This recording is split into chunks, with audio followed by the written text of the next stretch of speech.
ರಾಜ್ಯ ರಾಜಕಾರಣದಲ್ಲಿ honey trap Hungama ದಿನಕ್ಕೊಂದು ತಿರುವನ್ನು ಪಡೆದುಕೊಳ್ತಾ ಇದೆ. ಇದರ ನಡುವೆ ಒಬ್ಬೊಬ್ಬರು ಒಂದೊಂದು ಬಾಂಬನ್ನು ಸಿಡಿಸ್ತಾ ಇದ್ದಾರೆ ಹನಿ ಟ್ರ್ಯಾಪ್ ವಿಚಾರಕ್ಕೆ. ಈಗ ರಾಮುಲು ಅವರ ಸರದಿ. ಹನಿ ಟ್ರ್ಯಾಪ್ ವಿಚಾರಕ್ಕೆ ಹೊಸ ಬಾಂಬನ್ನು ಸಿಡಿಸಿದ್ದಾರೆ ರಾಮುಲು. 48 ಜನರ ಸಿಡಿ ಅಷ್ಟೇ ಅಲ್ಲ, ರಾಜ್ಯ ರಾಷ್ಟ್ರೀಯ ನಾಯಕರುಗಳ ಸಿಡಿ ಕೂಡ ಇದೆ ಅಂತ ಹೇಳಿದ್ದಾರೆ. ಅವರವರ ಕುರ್ಚಿಯನ್ನು ಉಳಿಸಿಕೊಳ್ಳುವುದಕ್ಕೆ ಹನಿ ಟ್ರ್ಯಾಪ್ನ ಪ್ರಯತ್ನಗಳಾಗ್ತಾ ಇದೆ. ಸಿಡಿ ಹನಿ ಟ್ರ್ಯಾಪ್ ಕುರಿತು ಸಿಬಿಐ ಇನ್ವೆಸ್ಟಿಗೇಷನ್ ಆಗಬೇಕು ಅಂತ ಹೇಳಿ ಹೊಸಪೇಟೆಯಲ್ಲಿ ಮಾಜಿ ಸಚಿವ ಶ್ರೀರಾಮುಲು ಅವರು ಹೊಸ ಬಾಂಬನ್ನು ಸಿಡಿಸುವ ಮೂಲಕ ಸಿಬಿಐ ತನಿಖೆಗೆ ಆಗ್ರಹಿಸಿದ್ದಾರೆ. ಎಲ್ಲ ಒಂದು ಕಡೆ ನಿಯರೆಸ್ಟ್ ಪೊಲೀಸ್ ಸ್ಟೇಷನ್ ಕಂಪ್ಲೇಂಟ್ ಕೊಡಬೇಕಾಗಿತ್ತು. ಗೃಹ ಮಂತ್ರಿಗಳು ಹತ್ರ ಇದರ ಕಂಪ್ಲೇಂಟ್ ಕೊಟ್ಟಿದ್ದಾರೆ. ಅದು ತನಿಖೆ ಆಗಬೇಕಂದ್ರೆ ಯಾರು ನಿರ್ಧಾರ ತಗೋಬೇಕು, ಯಾವ ತನಿಖೆ ಮಾಡಿಸ್ತಾರೆ ಇವತ್ತು, ಅದು ಯಾವ ತನ್ನಿಂದ ತನಿಖೆ ಆಗುತ್ತೆ ಅನ್ನೋಂಥದ್ದು ಕೂಡ ಬೇಕಲ್ಲ. ಏನು ನಿವೃತ್ತ ಜಸ್ಟಿಸ್ಗಳಿಂದ ನ್ಯಾಯಮೂರ್ತಿಗಳಿಂದ ತನಿಖೆ ಆಗುತ್ತೆ ಅನ್ನೋಂಥದ್ದು ಕೂಡ ಅವ್ರು ಹೇಳಿಕೆಯನ್ನು ಕೊಡಬೇಕಾಗುತ್ತಲ್ಲ. ನನಗೆ ಗೊತ್ತಿರುವಂಥ ಪ್ರಕಾರ ಅವ್ರು ಎಲ್ಲ ವಿಚಾರಗಳನ್ನು ಇವತ್ತು ಇದೆಲ್ಲ ಗೊಂದಲ ಏನಪ್ಪಾ ಅಂದ್ರೆ ಅವ್ರ ಸ್ಥಾನ ಅವ್ರು ಉಳಿಸ್ಕೋಬೇಕನ್ನೋದಕ್ಕೋಸ್ಕರವಾಗಿ ಅದು ಈ ಗೊಂದಲ ಪ್ರಾರಂಭ ಮಾಡ್ತಾರೆ. ಅವ್ರಿಗೆ ನೋಡ್ರಿ, ಈ ರೀತಿ ಕಾನ್ಸ್ಪಿರಸಿ ಮಾಡೋದು ಮುಂಚೆಂದ ಕೂಡ ಅಭ್ಯಾಸ ಆಗಿಬಿಟ್ಟಿದೆ. ನನಗೆ ಬಹುಶಃ ಇದು ಎಲ್ಲಿಗೆ ಹೋಗಿ ತಲುಪುತ್ತೆ ಅನ್ನೋ ಗೊತ್ತಿಲ್ಲ.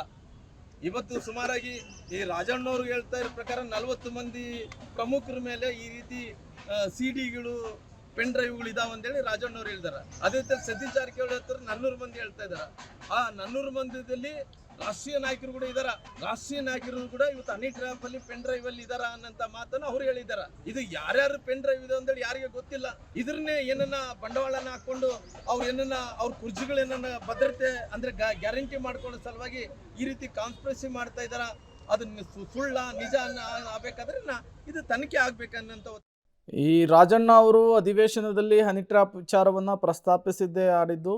ಈಗ ಅದು ನಾನಾ ರೀತಿಯ ಆಯಾಮಗಳನ್ನು ತಿರುವುಗಳನ್ನು ಪಡೆದುಕೊಳ್ತಾ ಇದೆ. ಒಬ್ಬೊಬ್ಬರು ಒಂದೊಂದು ರೀತಿಯ ಸ್ಟೇಟ್ಮೆಂಟನ್ನು ಕೊಡ್ತಾ ಇದ್ದಾರೆ.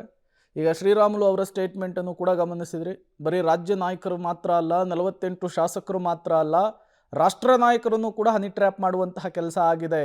ತಮ್ಮ ಕುರ್ಚಿಗಾಗಿ ಈ ರೀತಿಯ ಒಂದು ಷಡ್ಯಂತ್ರವನ್ನು ಮಾಡ್ತಿದ್ದಾರೆ ಅನ್ನುವಂತಹ ಮಾತುಗಳನ್ನು ಆಡ್ತಿದ್ದಾರೆ. ಸಿಬಿಐ ಇನ್ವೆಸ್ಟಿಗೇಷನ್ ಕೂಡ ಆಗಬೇಕು ಅಂಥೇಳಿ ಆಗ್ರಹಿಸ್ತಾ ಇರುವಂಥದ್ದು. ನೋಡೋಣ ಈ ಹನಿ ಟ್ರ್ಯಾಪ್ ಹಂಗಾಮ ಅದು ಎಲ್ಲಿಗೆ ಹೋಗಿ ಮುಟ್ಟುತ್ತೆ, ಅದು ಯಾರ್ಯಾರು ಬುಡಕ್ಕೆ ಹೋಗಿ ಸುತ್ತುವರ್ಕೊಳ್ಳುತ್ತೆ, ಮತ್ತೇನೆಲ್ಲ ಬೆಳವಣಿಗೆಗಳಾಗುತ್ತೆ ಅಂಥೇಳಿ. ಒಂದಂತೂ ಸ್ಪಷ್ಟ, ಸದ್ಯಕ್ಕಂತೂ ಈ ಹನಿ ಟ್ರ್ಯಾಪ್ನ ಕಹಾನಿ ಮುಗಿಯೋ ಹಂಗೆ ಕಾಣಿಸ್ತಾ ಇಲ್ಲ. ಈ ವಿಚಾರದಲ್ಲಿ ದೊಡ್ಡ ಮಟ್ಟದೇನ ಬೆಳವಣಿಗೆಗಳಾಗುತ್ತಾ ಅನ್ನೋದನ್ನು ಕಾದು ನೋಡಬೇಕಿದೆ.